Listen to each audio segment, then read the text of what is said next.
Hello.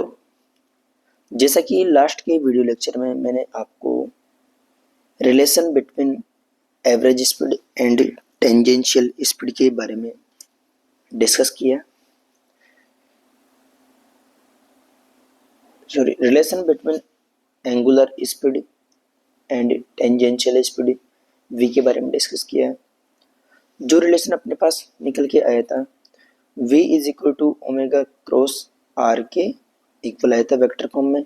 And omega को लिखना है मुझे, तो अपन ओमेगा को लिख देते हैं। Omega is equal to V perpendicular divided by R के बराबर लिख देते हैं। ठीक है, तो आज के वीडियो को कंटिन्यू करते हैं। It is a most important thing about relative angular velocity. What is the relative angular velocity? So आइए मूव करते हैं। आज देखते हैं रिलेटिव एंगुलर वेलोसिटी क्या होते हैं। सबसे पहले इसका कंसेप्ट देख लेते हैं कि जैसा कि मैंने आपको अभी बताया था कि एंगुलर डिस्प्लेसमेंट है या फिर किसी भी पार्टिकल की जो एंगुलर पोजीशन है वो रेफरेंस पॉइंट या फिर कह सकता हूं मैं ओरिजिन के ऊपर डिपेंड करती है कि मैंने उस पॉइंट उसमें ओरिजिन को कहां पर कंसिडर किया हुआ है। ठीक है, सपोज करते हैं कोई पॉइंट लेते हैं P इस पेरीमीटर पर, इसकी एंगुलर वेलोसिटी देखते हैं with respect to O and इसी पॉइंट की सेम पॉइंट की एंगुलर वेलोसिटी देखते हैं विद रेस्पेक्ट टू A। ठीक है, तो आइए angular velocity of point P with respect to O is equal to the rate of angle change with respect to time from reference line। Reference line से ये वाला angle किस rate से change हो रहा है, ये इस पॉइंट की क्या होती है, एंगुलर वेलोसिटी होती है। जैसे कि WPO is equal to d alpha upon dt, where alpha is equal to the angle between OP line and reference line। ठीक है, नेक्स्ट थिंग की बात करना चाहें, ओमेगा PA इस वाली लाइन का ये वाला वेक्टर है वो किस एंगुलर वेलोसिटी से मूव कर रहा होगा पॉइंट A के रेस्पेक्ट में, तो d बीटा अपॉन dt, जहां पर बीटा होता है क्या, रेफरेंस लाइन से OP को मिलाने वाली लाइन का एंगल। ठीक है, ये अपन इन सारी चीजों के बारे में वहां पर मैं अच्छी तरह से बात कर चुका था, जहां पर मैंने इस सीरीज को सर्कुलर मोशन के इस चैप्टर को स्टार्ट किया था। ठीक है, अब बात करते हैं रिलेटिव एंगुलर वेलोसिटी क्या होती है एक पार्टिकल की दूसरे पार्टिकल के रेस्पेक्ट में। यदि मुझे रिलेटिव एंगुलर वेलोसिटी देखनी है तो उसको कैसे देखते हैं, देखिए एक बार यहाँ पर सपोज करते हैं दो पार्टिकल है या फिर दो ऑब्जेक्ट है जो RA radius and RB radius के सर्कल में मूव कर रहे हैं। ठीक है, यदि मुझे ओमेगा A इस A वाले पार्टिकल की omega with respect to O के रेस्पेक्ट में देखनी है तो कैसे देखते थे, VA divided by RA means OA को मिलाने वाली लाइन RA के परपेंडिकुलर वेलोसिटी का कंपोनेंट्स जो VA होगा डिवाइडेड बाई ये डिस्टेंस RA, और B को देखना है, B की एंगुलर वेलोसिटी देखनी है विद रेस्पेक्ट टू O, तो omega BO is equal to इस OB लाइन, जो OB लाइन ये अपन कह सकता हूं मैं RB वेक्टर है, इसके परपेंडिकुलर डायरेक्शन में वेलोसिटी का कौन सा कंपोनेंट्स है, जो ए वाला कंपोनेंट्स रहेगा इस लाइन को मिलाने वाली लाइन के परपेंडिकुलर डायरेक्शन में VB डिवाइडेड बाई RB, मतलब जिस पॉइंट के रेस्पेक्ट में देखना चाह रहा हूं मैं और B के रेस्पेक्ट में दोनों के बीच की शॉर्टेस्ट डिस्टेंस। ठीक है, ऐसे ऐसे देख सकता हूं। अब यदि मुझे यहाँ पर मुझे निकालना है कि omega with respect to B, omega of B मतलब B वाले पॉइंट की angular velocity with respect to point A, इसको निकालना है तो कैसे निकालेंगे, इस AB या फिर BA लाइन को मिलाएंगे दोनों को, एंड इस लाइन को मिलाने वाली लाइन है इसके परपेंडिकुलर डायरेक्शन में velocity of BA velocity of B with respect to A का क्या कौन सा कंपोनेंट लेंगे, परपेंडिकुलर कंपोनेंट्स लेंगे, जैसा कि बी ए का perpendicular components divided by R B A. इसको ओपन करेंगे तो B A minus V A, वो भी कौन सी, perpendicular components to R B A, R B minus R A का परपेंडिकुलर कंपोनेंट्स। ठीक है, इस प्रकार से एक पॉइंट ए की, बी की, या फिर वास्तव में इस पार्टिकल बी की ए पॉइंट ए के रेस्पेक्ट में एंगुलर वेलोसिटी को इस प्रकार से डिफाइन करते हैं। कैसे, दोनों को मिलाने वाली लाइन ये वाली है, इसके परपेंडिकुलर डायरेक्शन में इन दोनों की जिसकी भी निकालनी है उसके रिलेटिव वेलोसिटी का कंपोनेंट्स लेंगे, परपेंडिकुलर कंपोनेंट्स डिवाइडेड बाय दोनों के बीच की डिस्टेंस से डिवाइड कर देंगे। ठीक है, इसका विशेष तौर पर ध्यान रखें, ये इंपॉर्टेंट कंसेप्ट है।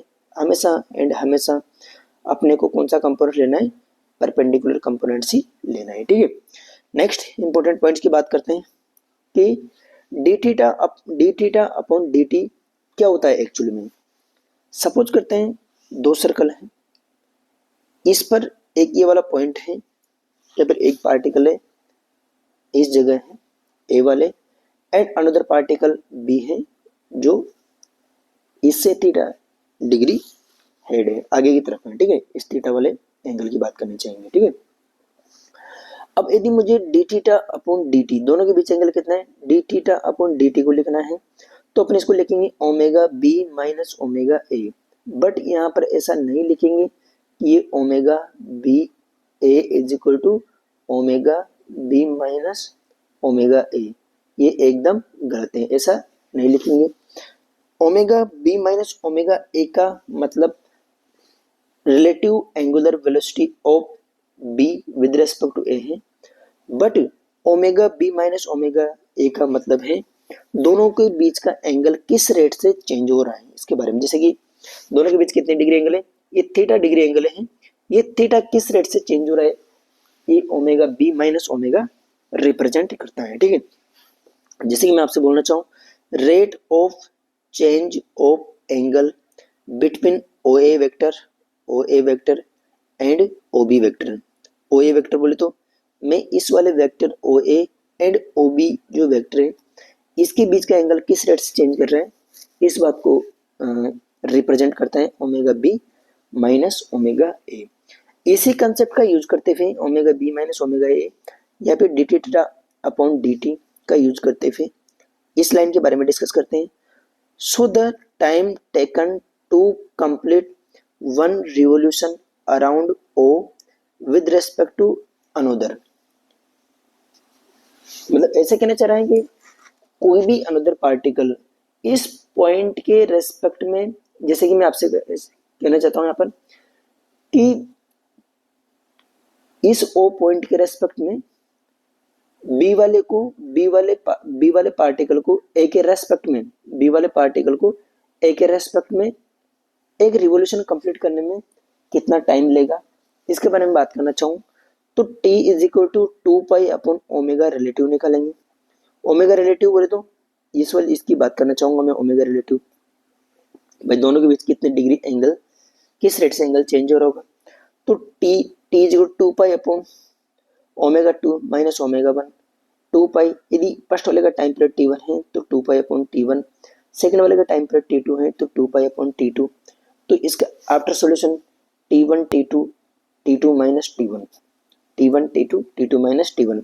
इस बात का विशेष तौर पर ध्यान रखें, यहाँ पर अपन ज़्यादा डिटेल में बात नहीं करेंगे, क्यों, क्योंकि ये सिर्फ और सिर्फ एक रिवीजन सीरीज है जो फॉर्मूले बेस है। ठीक है, मतलब इंपॉर्टेंट कंसेप्ट की ही बात की जाएगी यहाँ पर।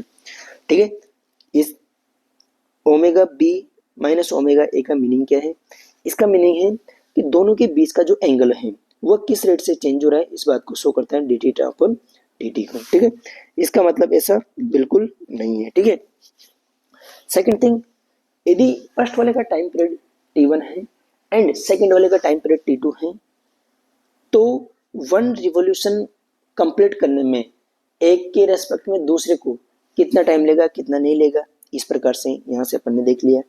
अब मैं एक बार omega B A relative angular velocity of B with respect to A पर एक दो क्वेश्चन करवा देता हूँ। एक क्वेश्चन देख लेते हैं जिससे आपको अच्छा कंसेप्ट बिल्डअप हो जाएगा। ठीक है, क्वेश्चन दिया गया है कि कोई पार्टिकल है, दो पार्टिकल है बी जो इस डायरेक्शन में ए और बी को मिलाने वाली लाइन ये है, दोनों के बीच की डिस्टेंस कितनी है, आर है, के बीच का सेपरेशन आर है, बी ए। ठीक है, इस लाइन से मिलाने वाली ये वाला एंगल थीटा 2 है एंड इस वाली लाइन को ये थीटा बी मतलब थीटा 1 और ए वाला इस लाइन से वी ए वेलोसिटी से मूव कर रहा है। ठीक है, मेरे से पूछा गया है कि omega A with respect to B कितना होगा। ठीक है, तो वही V A B perpendicular to the, दोनों को मिलाने वाली लाइन कौन सी, इस वाली लाइन आर वेक्टर के या फिर आर डिस्टेंस के परपेंडिकुलर कंपोनेंट के परपेंडिकुलर डायरेक्शन में रिलेटिव वेलोसिटी होती है divided by R A B.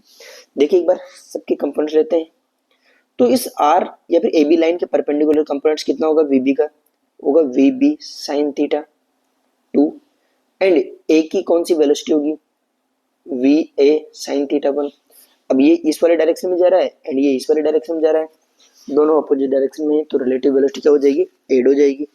तो omega A B is equal to V A B perpendicular V A sine theta 1 plus V B sine theta 2 divided by दोनों के बीच की distance A B line जो R के बराबर है। इस प्रकार से अपन किसी भी पार्टिकल की एक के रेस्पेक्ट में दूसरे की angular relative angular velocity find out कर सकते हैं। ठीक है, नेक्स्ट कंसेप्ट में मूव करते हैं which is radial and tangential acceleration. Radial and tangential acceleration क्या होते हैं इसके बारे में देखते हैं एक बार। रेडियल एंड टेंजेंशियल एक्सेलरेशन, देखिए फर्स्ट बात करते हैं टेंजेंशियल एक्सेलरेशन क्या होता है, इसके बारे में बात करते हैं। This acceleration is responsible for changing the speed of the particle. कोई भी पार्टिकल सर्कुलर मोशन में मूव कर, सर्कुलर पाथ पे मूव कर रहा होगा, जो टेंजेंशियल एक्सेलरेशन है, जो इसकी स्पीड रहेगी मतलब वेलोसिटी का मैग्नीट्यूड रहेगा, उसको चेंज करने के लिए रेस्पॉन्सिबल रहेगा टेंजेंशियल एक्सेलरेशन। क्यों, क्योंकि इस वाले डायरेक्शन में 80 रहेगा, 80 इज इक्वल टू कितना होगा, D we upon D T. Particle किस रेट से अपनी वेलोसिटी को इंक्रीज कर रहा है या फिर कह सकता हूँ स्पीड अप हो रहा है, उसी के लिए टेंजेंशियल कंपोनेंट्स रेस्पॉन्सिबल रहता है। यहाँ से कह सकता हूँ मैं AT is equal to rate of change of speed with respect to time, या फिर कह सकता हूँ DV, V का मैग्नीट्यूड बोले तो वेलोसिटी का magnitude DT, rate of change of speed, जो किसके लिए टेंजेंशियल कंपोनेंट्स के लिए रेस्पॉन्सिबल रहेगी। और बात करना चाहें तो V is equal to omega R होता है, यहाँ पर वैल्यू पुट करते हैं, DV upon DT is equal to R D omega upon DT, D omega upon DT is equal to alpha के बराबर होता है। तो AT इज इक्वल टू कितना हो गया, AT इज इक्वल टू या फिर टेंजेंशियल एक्सेलरेशन है, वो tangential acceleration is equal to alpha R के बराबर हो जाएगा। यहाँ पर आर है सर्कुलर मोशन की, सर्कुलर पाथ की रेडियस, अल्फा है एंगुलर एक्सेलरेशन एंड AT है टेंजेंशियल एक्सेलरेशन। और वेक्टर फॉर्म में देखना चाहें तो AT वेक्टर टेंजेंशियल एक्सेलरेशन का vector is equal to alpha cross R के बराबर होता है। इसको विशेष तौर पर ध्यान रखिए, जैसे कि V is equal to omega cross R होता है, सिमिलरली ये भी होता है। ठीक है, इंपॉर्टेंट कंसेप्ट की बात करते हैं।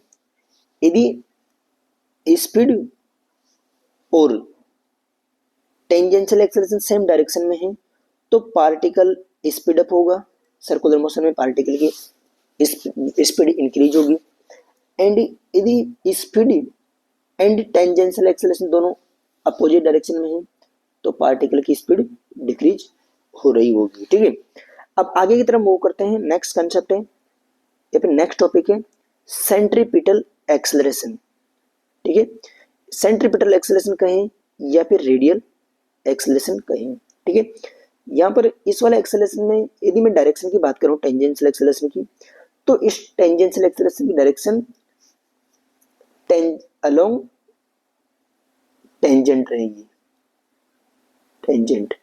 ठीक है, जहां पर मुझे टेंजेंशियल एक्सेलरेशन की डायरेक्शन उस सर्कुलर पॉइंट पर टेंजेंट डालेंगे और टेंजेंशियल डायरेक्शन में रहेगी। ठीक है, अब बात करते हैं अगली सेंट्रीपिटल एक्सेलरेशन या फिर रेडियल एक्सेलरेशन के बारे में। इसके बारे में बात करना चाहें तो it is responsible for change in direction of velocity. Velocity की डायरेक्शन को चेंज करने के लिए ही रेस्पॉन्सिबल रहेगा centripetal acceleration. Second thing, centripetal acceleration is always variable. Centripetal acceleration always variable रहता है। क्यों? क्योंकि वेलोसिटी की डायरेक्शन चेंज होती रहती है। सिंस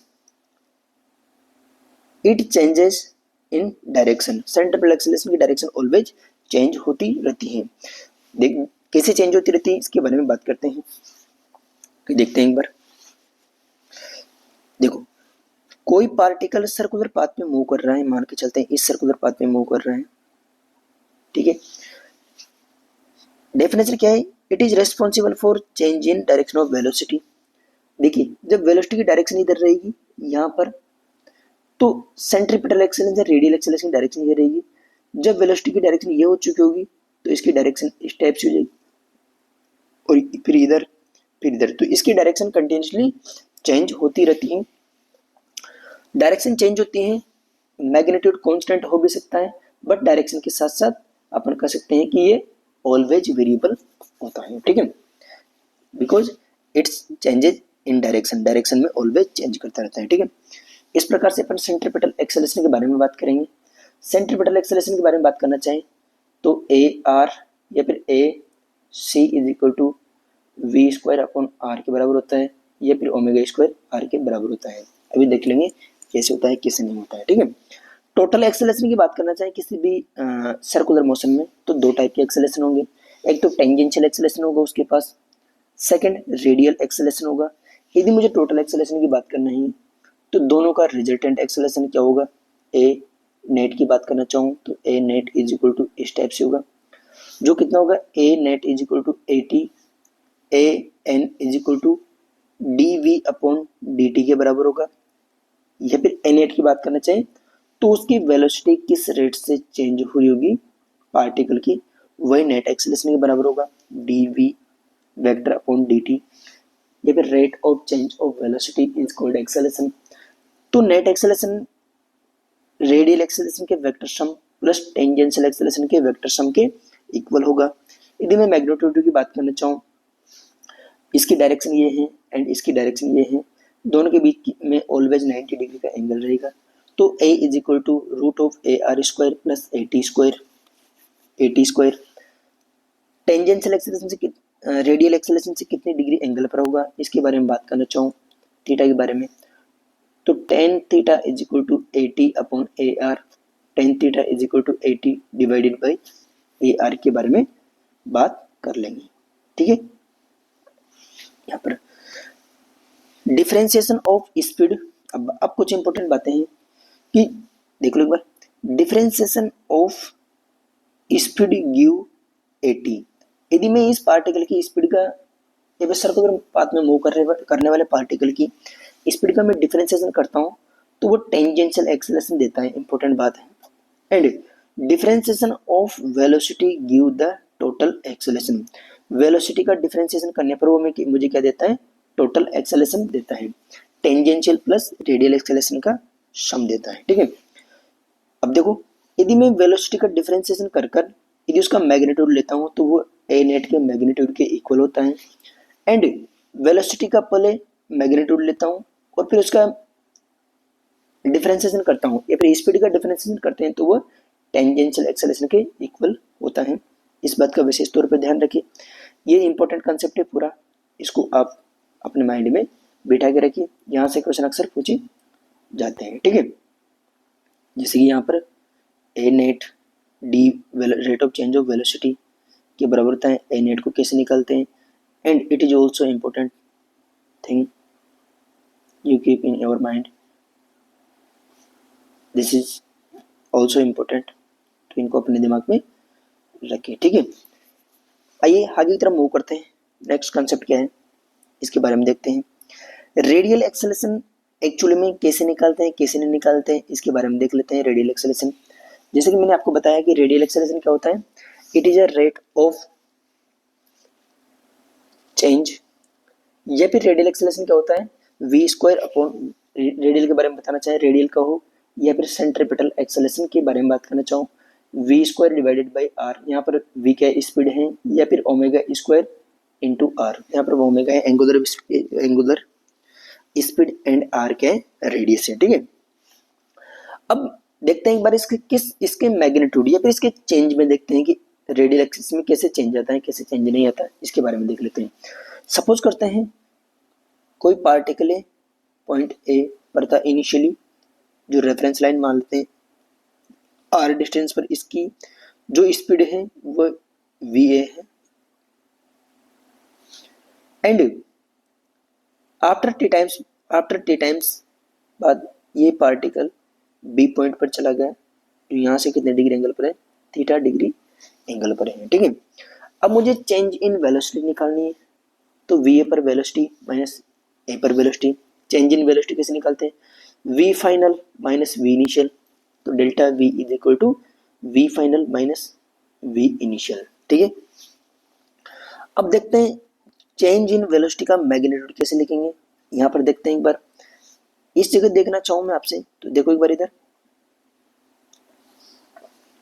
डायरेक्शन की बात करना चाहें तो देखो, एक तो ये वाला वेक्टर है,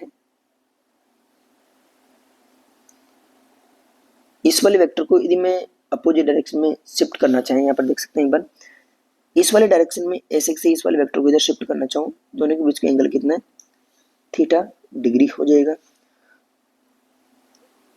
ऐसे से यदि मैं शिफ्ट करना चाहूँ तो यहाँ पर जाकर शिफ्ट इसको पुट कर सकता हूँ, जो कि ये वाला एंगल, बट अपना अच्छी तरह जानते हैं कि इस वाले एंगल के बारे में, या फिर दोनों के बीच में एंगल कितना है, दोनों के बीच में एंगल थीटा ही माना जाएगा। देखो एक बार इधर, यहाँ पर अच्छा कंसेप्ट है, यदि ये वाला एंगल थीटा है, दो वेक्टर के बीच का एंगल देखना है, तो ऑब्वियसली बात है इस वाले ये ऊपर वाले डायरेक्शन में देखूंगा थीटा, दोनों के बीच का एंगल थीटा है, बट यदि मैं इसको माइनस से मल्टीप्लाई करके इसकी डायरेक्शन को चेंज कर दूं, तो दोनों के बीच का एंगल क्या होता है, टेल टू टेल होता है, ये एंगल थीटा, तो ये वाला एंगल पाई माइनस थीटा के इक्वल हो जाएगा। ठीक है, या फिर बात करना चाहूँ दोनों के वेक्टर के बीच का एंगल थीटा है, तो मैग्नीट्यूड का square V A square plus V B square plus 2वी कोस थीटा,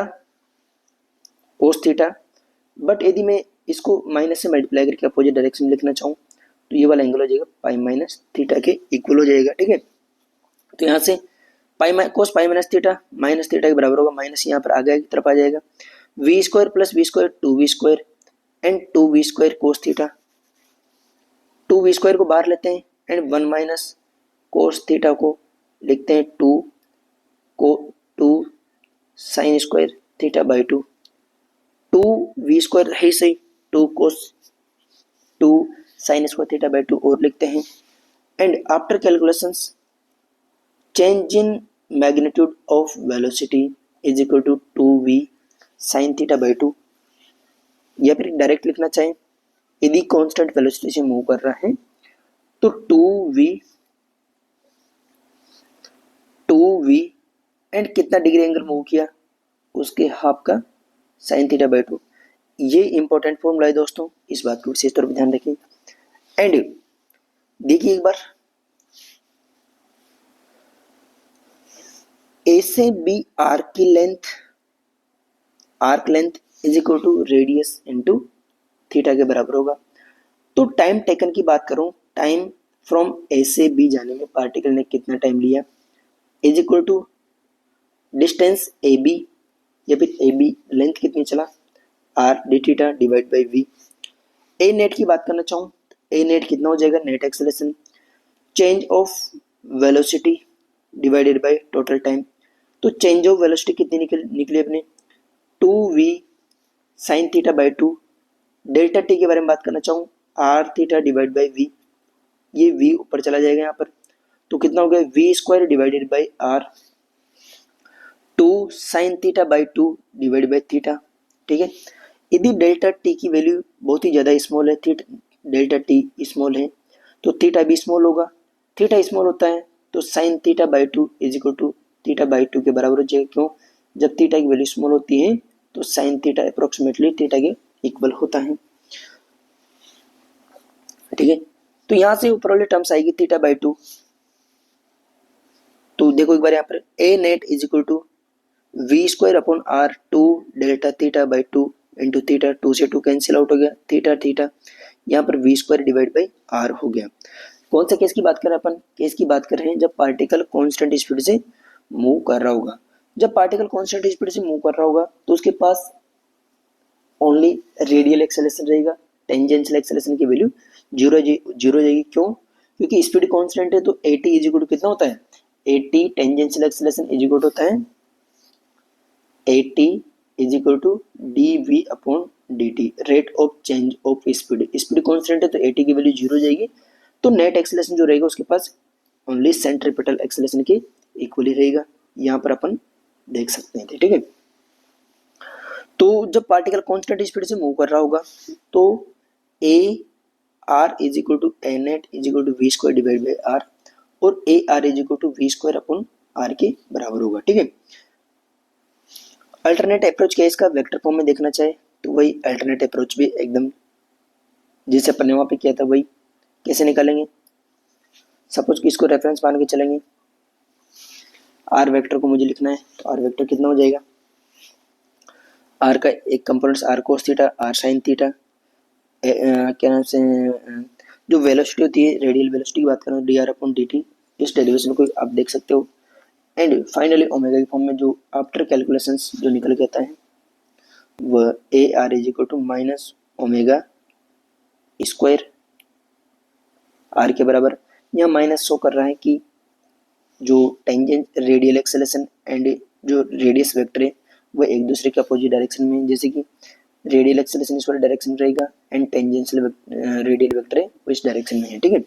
इसका विशेष तौर पर ध्यान रखें, यदि रेडियल वेक्टर का मुझे मैग्नीट्यूड की बात करनी है रेडियल एक्सेलरेशन की तो ओमेगा स्क्वायर आर के बराबर होगा, ठीक है। इसका डेरिवेशन देख लीजिएगा, बहुत सीधा सा है। अब बात करते हैं अगले मूव करते हैं नॉन यूनिफॉर्म एक्सेलरेशन के बारे में बात करते हैं कि नॉन यूनिफॉर्म सर्कुलर मोशन क्या रहेगी।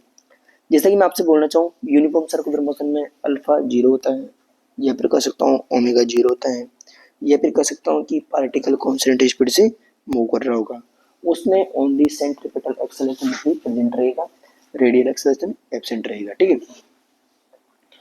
नॉन यूनिफॉर्म सर्कुलर मोशन के बारे में बात करना चाहें तो इसमें radial acceleration always uniform and non uniform में प्रेजेंट रहेगा। Omega square R is equal to V square upon R के बराबर होगा। ए टेंजेंशियल की बात करना चाहें तो A tangential is equal to A T is equal to alpha R के बराबर होगा, जैसा कि अपन ने थोड़ी देर पहले प्रूव किया था। मुझे नेट एक्सेलरेशन की बात करनी हो तो A net is equal to A R square plus A T का स्क्वायर का होल अंडर रूट होगा। ए आर की जगह मुझे पुट करना है V square upon R, V square divide by R का whole square, plus A T की जगह मुझे पुट करना है ए अल्फा आर का स्क्वायर, या फिर मैं पुट कर सकता हूँ ए आर की जगह omega square R plus alpha R का होल स्क्वायर। इसकी डायरेक्शन चेंज होती रहेगी नॉन यूनिफॉर्म में। कैसे? जब पार्टिकल इस वाले पॉइंट पर रहा होगा तो ए टी इस वाले डायरेक्शन में and A R negative x axis की तरफ, तो रिजल्टेंट जो आएगा सेकंड क्वाड्रेंट की तरफ रहेगा। जब पार्टिकल यहाँ पर होगा तो ए आर इस वाले डायरेक्शन में एंड ए टी इस वाले डायरेक्शन में, रिजल्टेंट जो आएगा इस वाले डायरेक्शन में कहीं ना कहीं आएगा, ठीक है। जब मैं बात करना चाहूँ इस वाले डायरेक्शन में ए टी होगा, ए आर इस वाले डायरेक्शन में, तो रिजल्टेंट होगा। नॉन यूनिफॉर्म सर्कुलर मोशन में एक्सेलरेशन कंटिन्यूसली अपनी डायरेक्शन चेंज करता रहेगा, टेंजेंशियल प्लस सेंट्रीपिटल एक्सेलरेशन दोनों ही अपनी डायरेक्शन को कंटिन्यूसली चेंज करते रहेंगे, ठीक है। अब आगे की तरफ मूव करते हैं। आगे की तरफ यदि आप क्वेश्चन अटेम्प्ट करना चाहो इस पर नॉन यूनिफॉर्म सर्कुलर मोशन पर तो आराम से इस क्वेश्चन को कर सकते हैं। बहुत ही सीधा सा सवाल है। सबसे पहले ए नेट निकालने के लिए, ए नेट निकालने का सबसे बेस्ट तरीका है क्या? मेरे से पूछा गया ए टी क्या होगा, ए आर क्या होगा एंड ए नेट क्या होगा। वेलोसिटी दी गई है, वेलोसिटी का डायरेक्ट डिफरेंशिएट करने पर मुझे ए नेट मिलता है 3i प्लस 4t जगह ए नेट हो गया। ए नेट का मैग्नीट्यूड लेने पर 3 स्क्वायर प्लस 16 स्क्वायर हो गया, ठीक है। यहाँ पर देखूंगा ए नेट हो गया। अब मुझे देखो एक बार v मैग्नीट्यूड, वेलोसिटी का मैग्नीट्यूड लेने पर मेरे से स्पीड आती है, स्पीड इज इक्वल टू ये वाली आ जाएगी। यहाँ से मुझे यदि एटी की बात करनी है, at d we upon D t मतलब स्पीड का डेरिवेटिव करने पर एटी ये निकल के आएगा। अब यहाँ पर देखिए एक बार, मुझे अभी इस वाले जो ये वाला फॉर्मूला है मेरा यहाँ पर, ये इसमें ये तो नहीं सॉरी ये है, ये 3 का स्क्वायर तो ए आर का स्क्वायर के बराबर है एंड 16 का स्क्वायर जो है वह 80 के स्क्वायर के इक्वल है, ठीक है। और 80 मैंने यहाँ से निकाला तो A R is equal to निकालना है तो ए नेट स्क्वायर इसके इक्वल हो जाएगा, ए आर की वैल्यू इतनी हो जाएगी। ऐसे भी करके निकाल सकते हैं, 80 निकाल कर ए नेट में से ए आर को माइनस कर देंगे तो ए आर की वैल्यू निकल जाएगी, ठीक है। आगे की तरफ मूव करते हैं, next concept which is important point. Some important points हैं, उनके बारे में बात कर लेते हैं, क्या क्या इंपॉर्टेंट पॉइंट्स है क्या क्या नहीं है। फर्स्ट इंपॉर्टेंट पॉइंट की बात करें, omega square R can not be zero. Circular path पर मूव करने वाले पार्टिकल के लिए radial acceleration never be zero, कभी जीरो हो ही नहीं सकता। क्यों?